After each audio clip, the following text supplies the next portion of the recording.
Good morning, children. Good morning, ma'am. Good morning. Hope you are remembering what we completed last class. Yes or no? No reply. That means you have forgotten everything. Nirupama, what did we learn last class? Topics, only the topics. Food chain, food web, and also trophic levels. One of you define what is meant by a food chain. Habibi, what do you mean by a food chain? Give me the proper definition. And the process of energy transfer from the source in the plants through a series of organisms By repeated by repeated eating and being eaten. is known as food chain. Then what is food web? Adil, what do you mean by a food web? Is an interconnecting network of food chain. Interconnecting network of food chains is known as food web. Then we learned about trophic levels. And Mary, what do you mean by trophic levels? The various levels of steps in a food chain at which the transfer of food or energy takes place from one organism to another. Very good. Now you say without looking, without referring. Yes. Steps in a food chain at which the transfer of food or energy is taken place from one to another organism. One organism to another. And we learned about different trophic levels. Aman Shakir, what forms the first trophic level? Autotrophs for producers. Autotrophs or producers. Good. Second, Rifa, second trophic level. And primary consumers, Or herbivores. and the third trophic level, Anjida, third trophic level. Carnivores or secondary consumers. Those are secondary consumers. And then the fourth trophic level, Aditya is Krishna, fourth trophic level. Territory consumers are large carnivores. Tertiary consumers or larger carnivores. So till there we had completed. So we'll be continuing. Now we are going to learn a very important topic that is about the flow of energy when food passes from one trophic level to the other. How energy is getting transferred from one organism to another. Definition for food chain you learned where you understood that when one organism is eaten by the other, the energy will get transferred from organism to organism. So how this is taking place, how efficient is the flow of energy, you're going to learn. Very important topic. Food provides us energy to do work. No doubt for that. We all need to take food if we have to carry out our day-to-day activities. Food provides us energy to do work.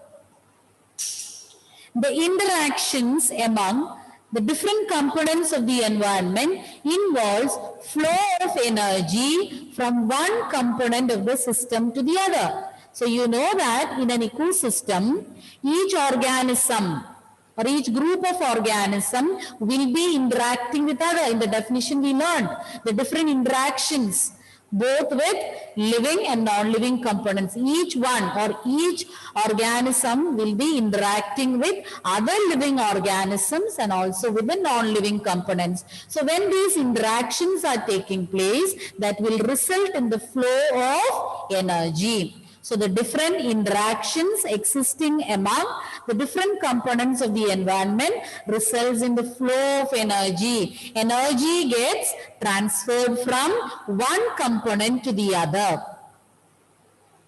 The autotrophs, to begin with, you know, it is the autotrophs that capture solar energy because they are the one who produce food on their own using solar energy and in presence of chlorophyll, and also raw materials like carbon dioxide and water are necessary to carry out the process. And what do you call the process of preparation of food by autotrophs, John Samuel? What do you call the process? Yes, ma'am. What do you call Yes, the? ma'am. I was mentioning about a process. How do you name it? Ma'am, I did not hear the question. Badra, about which process I'm speaking about? Photosynthesis. Photosynthesis. John, did you hear now? Yes, ma'am. Which process? Photosynthesis. Photosynthesis. That is a process by which autotrophs or plants capture solar energy, and this solar energy is converted into chemical energy. One form of energy is getting converted to another form of energy. Solar energy is converted into chemical energy or food. It produces, or plants produce, glucose. So chemical energy is being produced from autotrophs. This energy will be transferred to heterotrophs and finally to decomposers. So plants, they capture solar energy, and in plants the solar energy will get converted into chemical energy by the process of photosynthesis. And the energy present in plants, it is not really stored in them. It gets stored. A certain amount will get stored in them, and it is getting transferred to other organisms, to heterotrophs. And finally, it will reach decomposers, who feeds on, decomposers will feed on both plant and animal matter. They convert dead organisms into simpler substances. The complex substances present in dead organisms will be converted into simpler ones by decomposers. When one form of energy is changed to another, some energy is lost to the environment in forms which cannot be used again. When one form of energy is getting converted to another form, like solar energy getting converted to chemical energy, so that time some amount of energy will be lost and you cannot get it again. Similarly, when energy is transferred from producers to different consumers also, a certain amount of energy is being lost, which cannot be regained. Energy flow is unidirectional, means it flows only in one direction. It will never revert and flow back. Energy can never flow back, and once energy is lost, it is lost forever. You cannot get it back. So I'll repeat once again, all these points are important. Any point if you need clarification, you can ask me to repeat. The first point, food provides us energy to do work. It is from food that we get the energy. And there exists a flow of energy between different organisms. Energy flows from one organism to another. Or you can say there is flow of energy among the different components of ecosystem.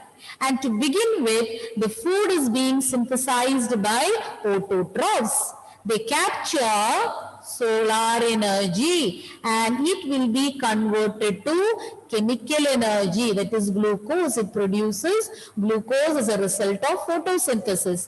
Now, the energy produced by the autotrophs will be transferred to heterotrophs or consumers and also to decomposers. Now, when energy is transferred from one organism to another, some amount of energy will be lost which you cannot get again. And when energy is converted from one form to another also, energy is getting lost. The energy, once it is lost, you cannot regain or you cannot get it again, because energy flow is unidirectional. It will never revert its flow or direction. This much is clear? These points are clear? Yes, ma'am. Okay, moving on to the next. This part is very important. Listen carefully. The green plants in a terrestrial environment or a terrestrial ecosystem, they capture only 1% of the solar energy, even though the plants are getting more amount of solar energy. They are receiving. So here you can see 10 lakh joules. 1 minute. Here you can see the sun. It is the energy is mentioned in the unit joules. So here you can see 10 joules of sunlight or solar energy is received by plants. But plants can convert only 1% of it. 1% of 10 lakh is 10,000. Am I right? Yes, ma'am. Into 1%, 1 by 100. So these are gone and 10,000. Only 1% of it can be converted to this percentage. You have to be very, very careful. From the available solar energy, just 1% of it will be converted to chemical energy by plants. First step is clear. You know that solar energy is very, very important to synthesize food or carry out photosynthesis. That is why you call it as photosynthesis. Photo means light. In presence of light, food is being synthesized. But plants, they do not make use of the entire solar energy available to them. Just 1%. Problems can be asked based on this. Okay, so you should know it is just 1% of the available solar energy that the plants convert into chemical energy. That 1%, thorough, no? Children, no doubt? How much percentage of solar energy is converted to chemical energy by plants? Just 1%. 1%. now. They will convert it into chemical energy.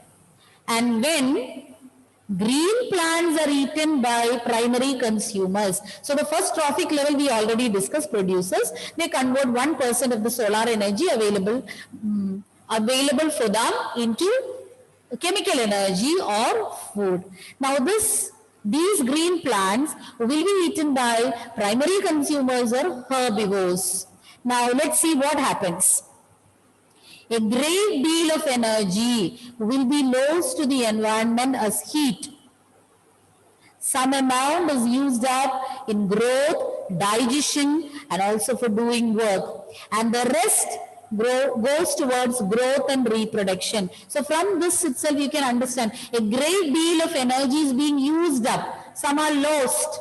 Some amount of energy is being lost. Some amount of energy is being used up.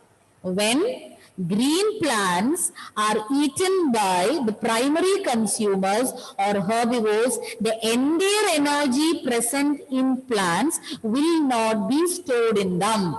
Some amount will be lost as heat, some will be used up to carry out different activities like growth, digestion, reproduction, and the other work.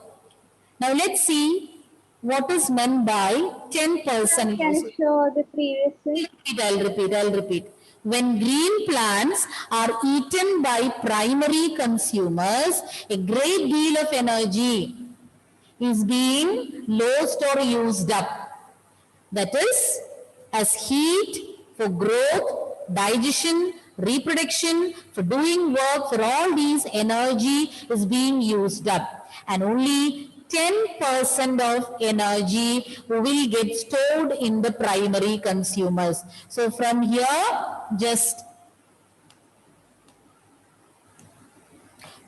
you can see just 1% of energy has been transferred. But when it comes to all the other trophic levels, only 10% energy is getting transferred and remaining energy is being used up or lost as heat.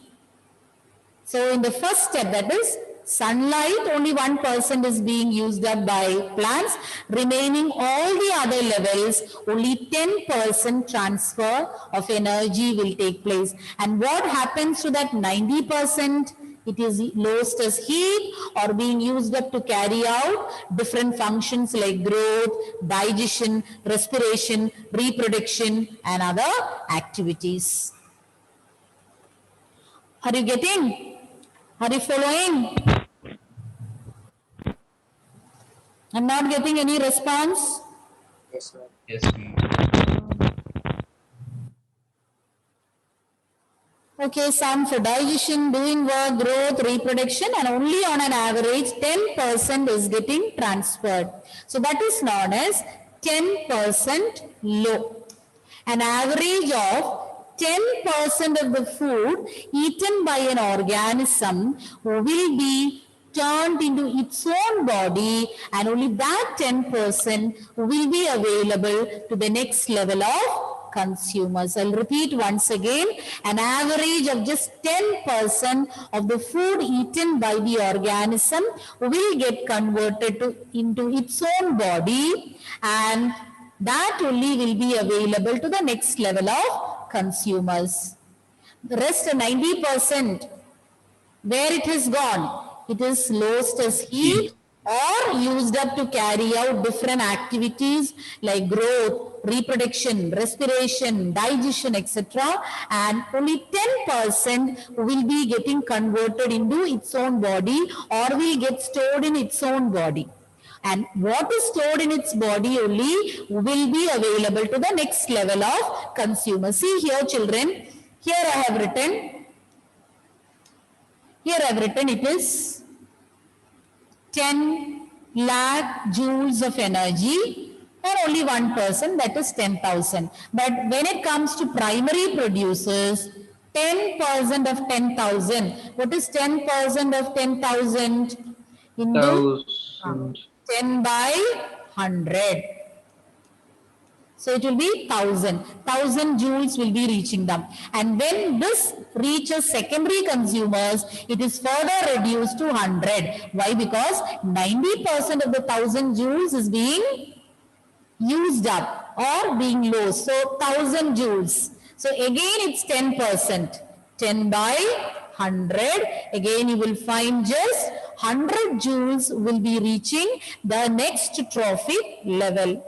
So at every level, at each stage, a great deal of energy is being used up or lost to the environment. An average of 10% of the food eaten by an organism only will get converted into its own body and will be made available for the next level of consumers. So we can say 10% is the average value.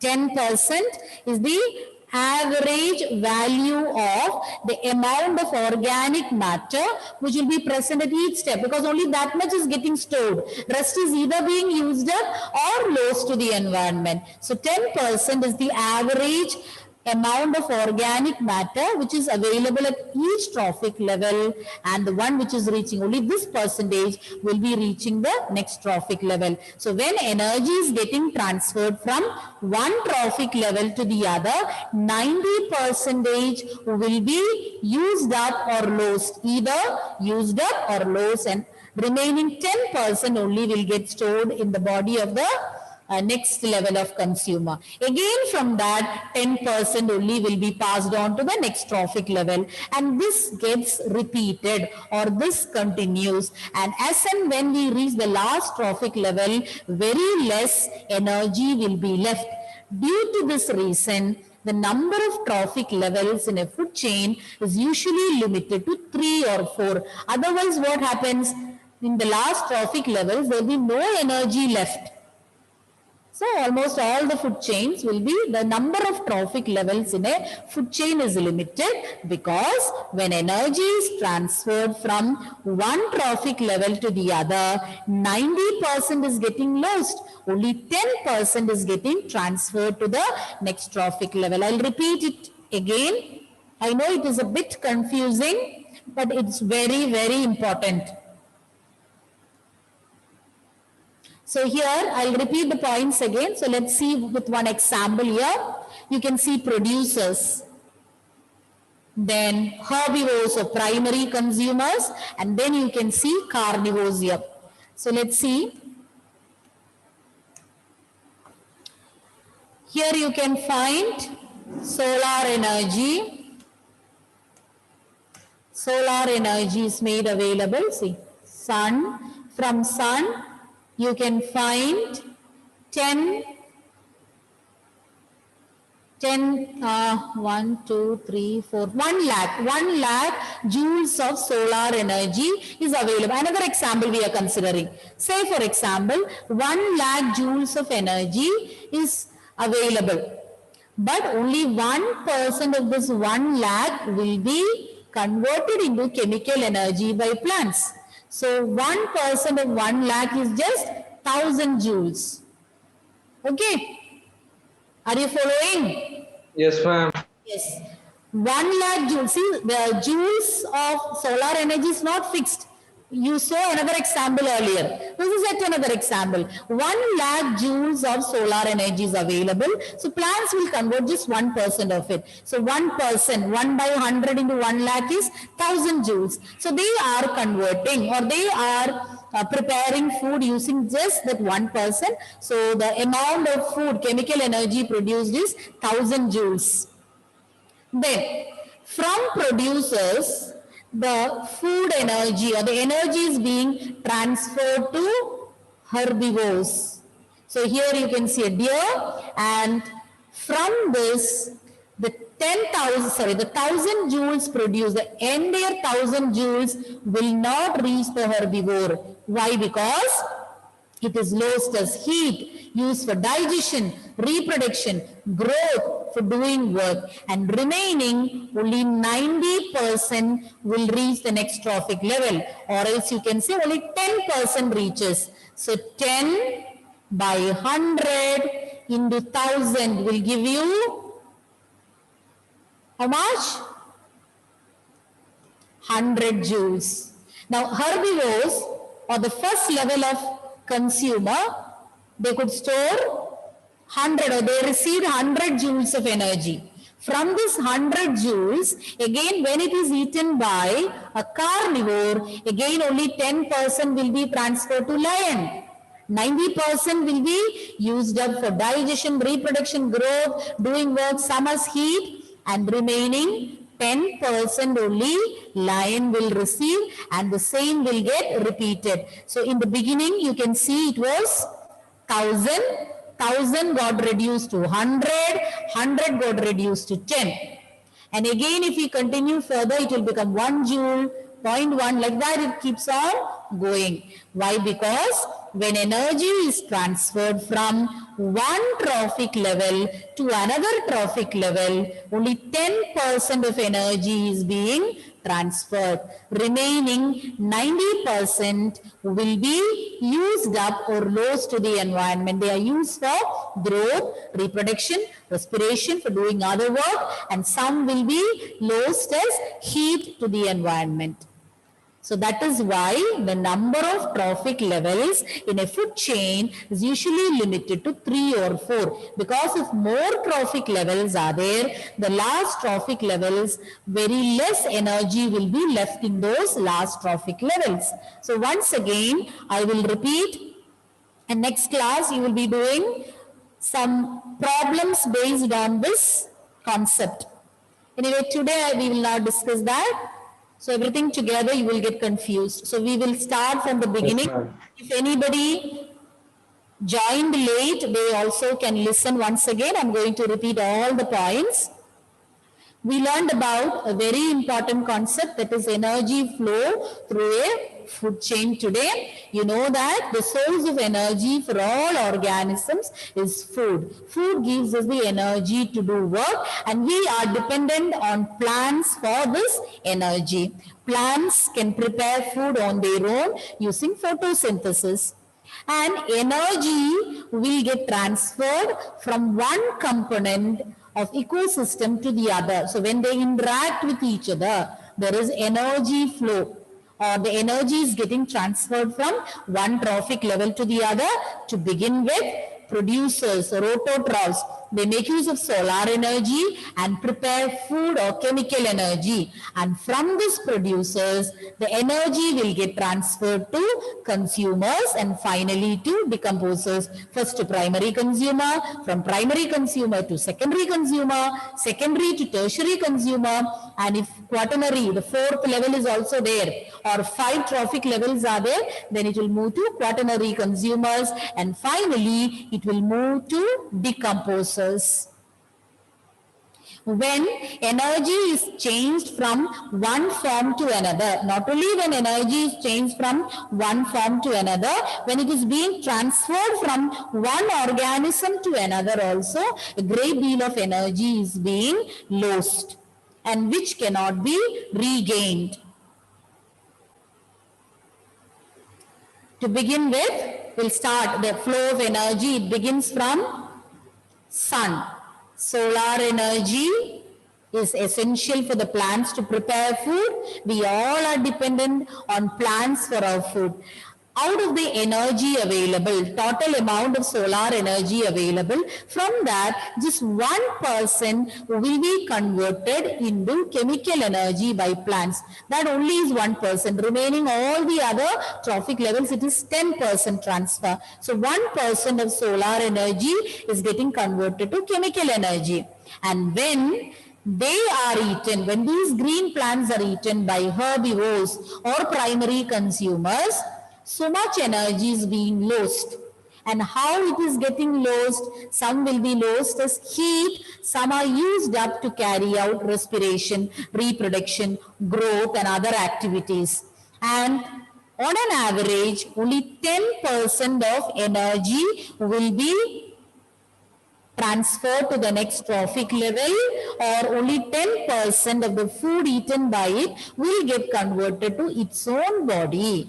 And what is available or what is stored in its body only will become available for the next level of consumers. And this continues when primary consumers are eaten by secondary consumers also, the same process gets repeated. That is 90% will be used up or lost and 10% only will be converted into their body and made available to the next level. So in this picture you can see 10 lakh joules of solar energy is available, but plants are using just 1% of it. See the diagram? So 10,000. And from primary producers will be eaten by primary consumers. Here you can see a grasshopper. And when grasshopper is feeding on these plants, only 1000 joules will be stored in its own body. Rest will be lost as heat during the transfer, or it is being used up to carry out different activities. And when this grasshopper is eaten by the rat, again 90% will be lost and only 10% will reach the rat. And the same thing continues in the next level also. This gets repeated. That is known as 10% loss. So here also you saw in detail what is happening when energy is being transferred from one trophic level to the other. And food chains generally consist of 3 or 4 steps. It can be asked as a reasoning question. Why the food chain is having just 3 or 4 steps? Because very little energy is available for the next level of consumers. After 3-4 steps, very less energy will be available for the next trophic levels. Okay, very little energy, usable energy, very little usable energy will be left after 4th level or 4 trophic levels. I'll repeat again.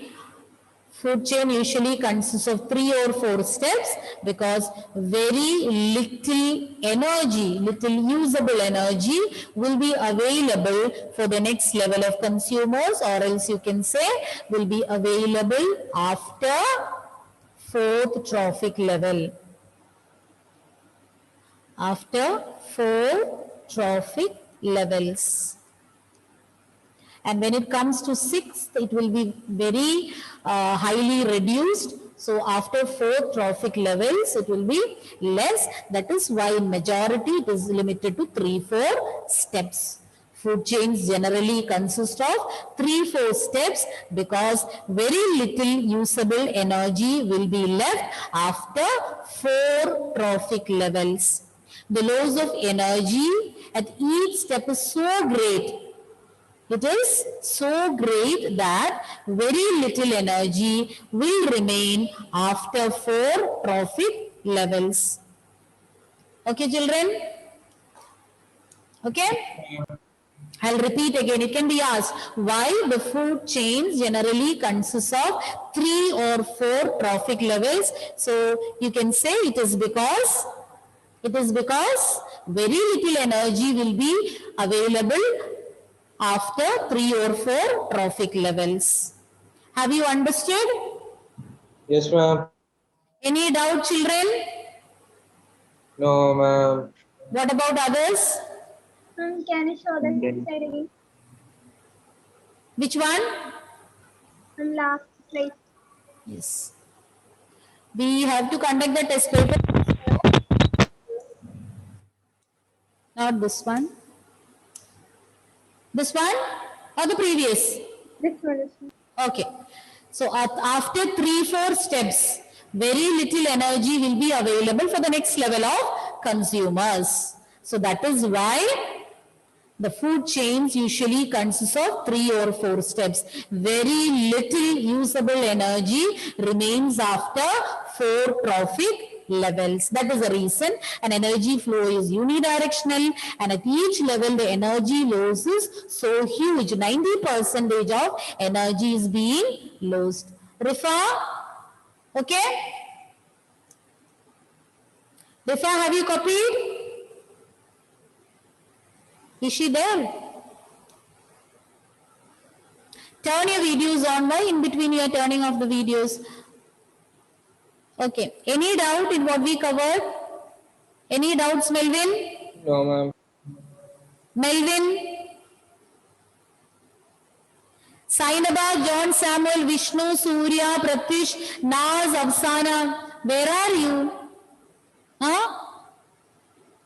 Have I told you not to turn off the cameras? So, I'm not doing the reviewing. Next class I'll be doing reviewing, because if I go for that, we won't get time for the test. I told a brief test, as we always used to do. Write it and send me the image by WhatsApp. First question, take down. First question. List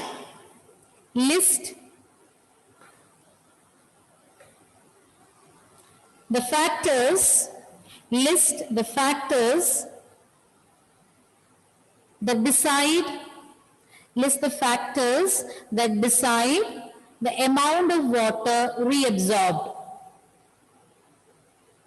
List the factors that decide the amount of water reabsorbed. Second question. Ma'am, can you repeat? Yes, okay. The different factors, 2 factors only that decide the amount of water reabsorbed. Okay. Next question. Name the different parts of human excretory system. Name the different parts of human excretory system and give their functions.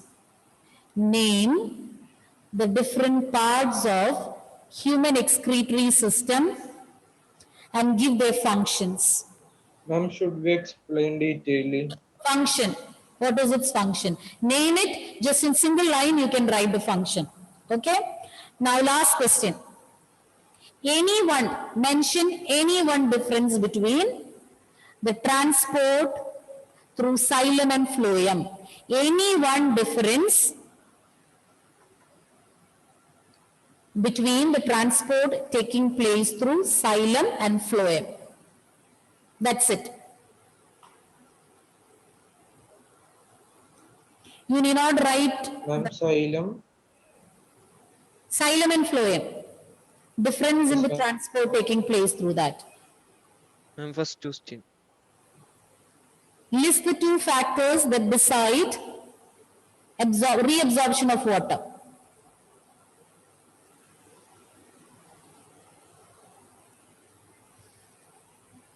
Can you tell the second question?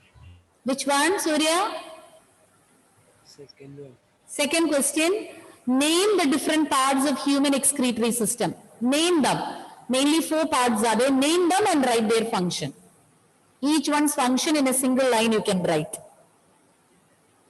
Pratish, Lolita, Nas. I'm not able to see your video. Is that turned off? Nas, Lolita. Adil, you may start writing. And the marks for each question. Which one, Vishnupriya? And the marks for the 3 questions. Third one. No, all how much mark in total. Marks I will say. I have named, no, I have told you how many points you need to write. First one, 2 points. Second one, 4 parts and their function in a single line. And last one, just 1 point. Okay. ma'am.